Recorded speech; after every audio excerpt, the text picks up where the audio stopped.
predictably, I'm going to go for the World Cup again. We're in the quarter-finals.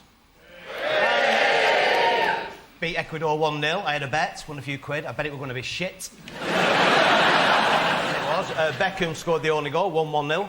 So well done and all that. Then we're sick. Threw up. And I'm wondering whether it was just like he's run out of celebrations. Footballers invent celebrations all the time. So he'd done the baby thing. I've done that one. I've done the kissing the shirt and all that. I've done all that. I know what. Oh, fuck it. Oh. Fucking sick.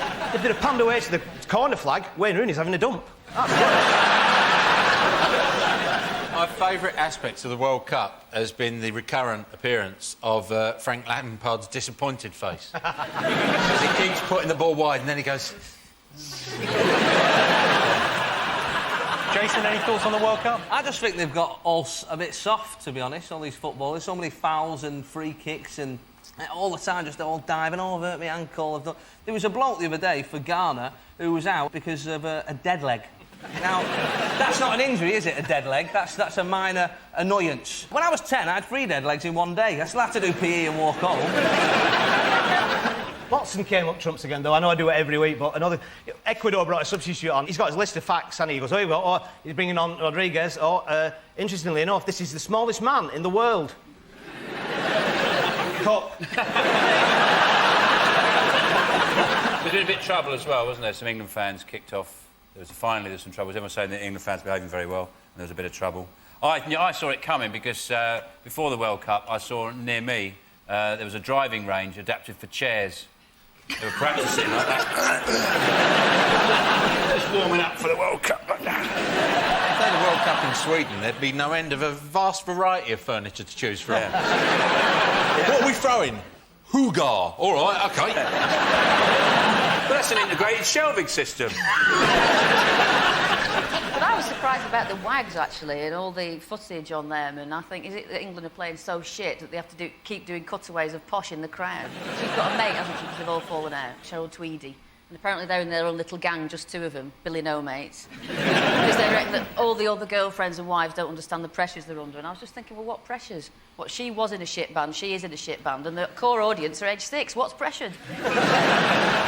And they jumped up at the goal, didn't they? Went, yeah, yeah, yeah. What's happening? No idea. Yeah, yeah. And also, you know, it's Posh with the little boys. They go, yeah, don't get that ice cream near me. Hey!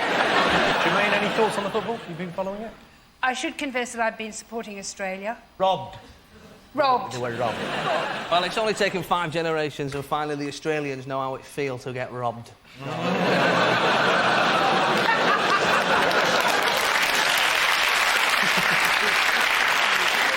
Right, well, let's have a look and see if the World Cup is one of the top 5 talking points. I imagine it is. Dead. In with a bullet at number 1.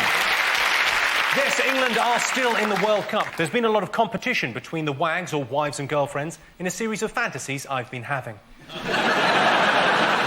Right, Sean, Jermaine and Phil, what have the nation been talking about this week? My favourite story of the week is the man who just chose to sort out a problem with a digger. It's always the first way, isn't it? Yeah. He owed them some money. He used to have they had a caravan site and didn't pay their rent. And they sent him a letter. They said, well, you know, you owe us £1,000, actually, in something.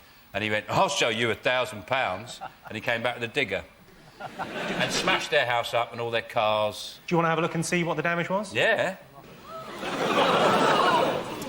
You know, you see, to us, that is a photograph of terrible, terrible devastation. But to him, as a man that drives heavy plant, that's a bit like a CV or calling card. Yeah. Well, apparently he's very calm. Everyone said he was driving it, he's very calm. Well, I liked the idea when the police got him out, he was going, it's all right, I've got the hang of it now.